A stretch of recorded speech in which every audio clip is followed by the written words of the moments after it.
Hi everyone, I want to talk about medications for constipation. Medications for constipation.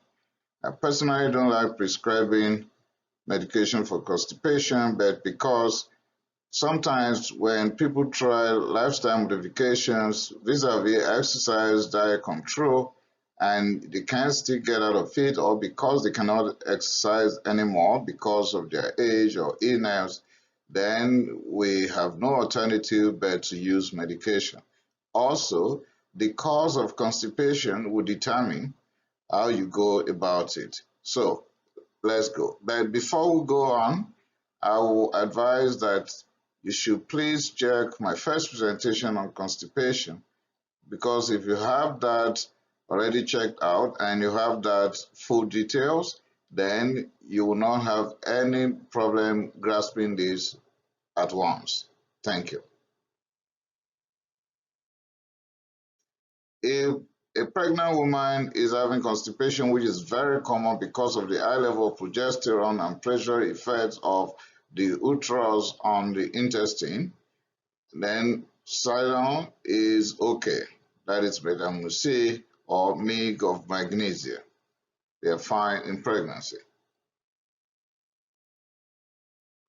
If this is as a result of opioid administration, I mean, somebody is having chronic pain and the individual must take opioid, and opioid can actually give constipation. Then we sometimes, if the individual cannot take per oral, we give our treatment through subcutaneous injection. And at that stage, we will go for opioid receptor antagonist. And metronidazole is the choice here. The trade name is Relistor. Let me make a disclaimer. I am not selling product for the company that manufactured Relistor, but that is what I'm used to. That's why I'm presenting it here. And that could be given at 12 milligrams of Qt every alternate days.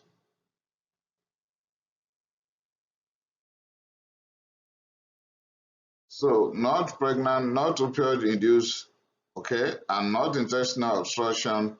Like I said, if you have gone through my first presentation, you have no problem going through this. So now, okay, this person cannot do much exercise, has tried diet, or many people will not even change their diet, they still want to prescribe something. Okay, let's go.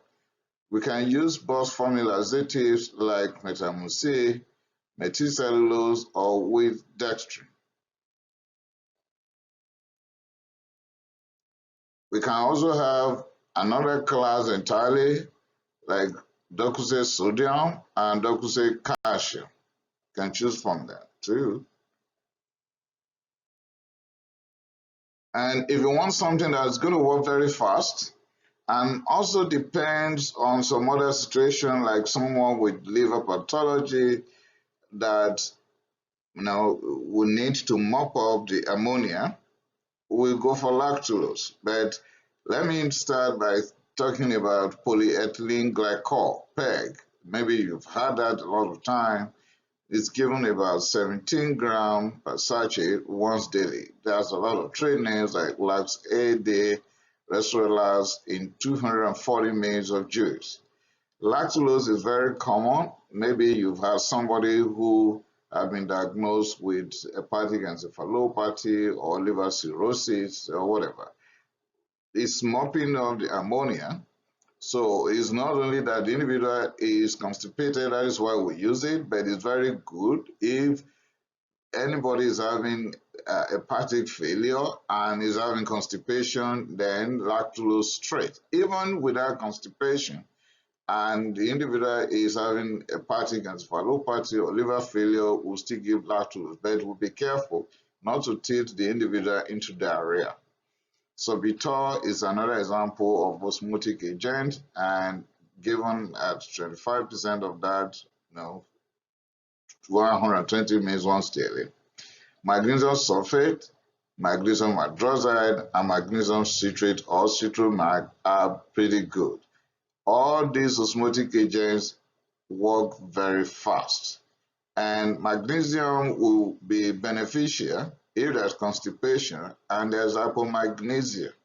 So if somebody is having low level of magnesium, that is now treating the individual to long QT syndrome, because long QT syndrome can lead to toxicity point to ventricular tachycardia to ventricular fibrillation. Now, the individual with this low level of magnesium is constipated. Then don't think of two medications, just go for magnesium hydroxide or magnesium sulfate. That's going to help. Stimulants are not left over. Besides codeine, and the common one is glucose. Once again, I'm not selling any medication for any company. There is no prior arrangement with me, but this is what I'm used to. So, glucose, coated 10 milligram once daily, or beside codeine suppository, as hour of sleep, Senna or Senocort or Senocort S, that is with Senocide. So they are all stimulants. You can choose from another group called the lubricants with liquid paraffin and castor oil. Actually, for me as an individual, I will start with that when I'm dealing with elderly people. Let them start with what they can easily grab at home without even having to go to any store. So liquid paraffin or castor oil, I'll start with that if it's constipation in an elderly man or woman, ruling out any other mechanical obstruction like colorectal carcinoma and the likes. Enemas could be given. Maybe this person cannot take per oral, or you just make that choice, or that is the choice of the patient.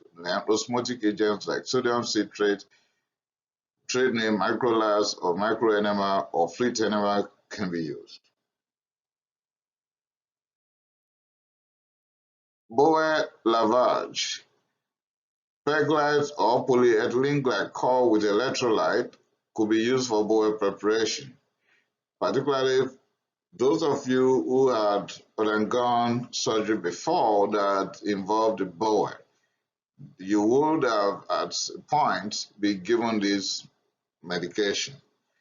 Picosalas, 2 sachets, you are going to take one a day before the operation, first thing in the morning, and the second one the same day before the operation at about 4 p.m.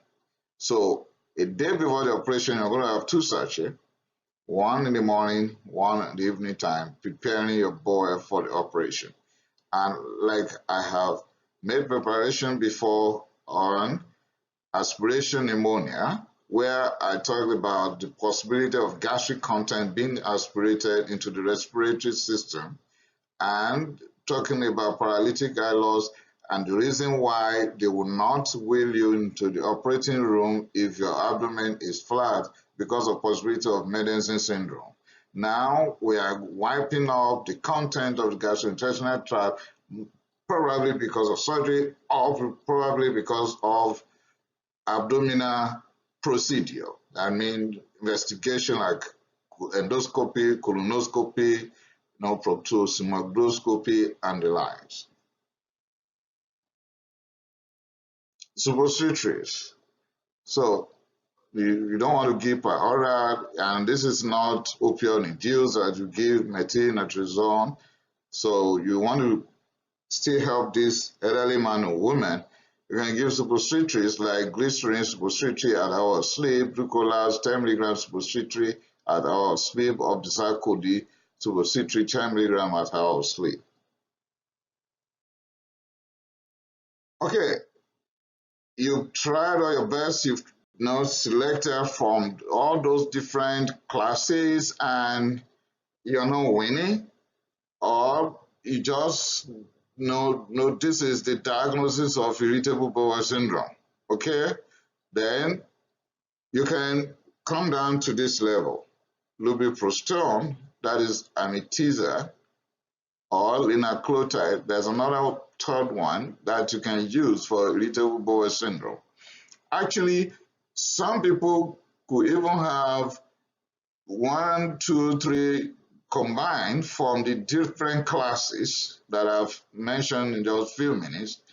Then, when it comes to irritable bowel syndrome, because it has both uh, irritable bowel syndrome with constipation or irritable bowel syndrome with diarrhea all combined.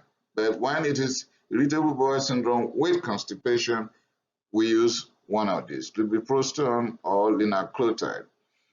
Prucalopride is the last resort in females with recalcitrant constipation. Females with recalcitrant constipation. In conclusion, I'm going to conclude the same way I started, that I don't like prescribing meds for constipation. The first thing I'm going to do is to explore the lifestyle changes vis-a-vis diet, as clearly stated in my first presentation, and exercise. But if that won't work for so many reasons, then we are going to choose one of these medications, or two, or sometimes three.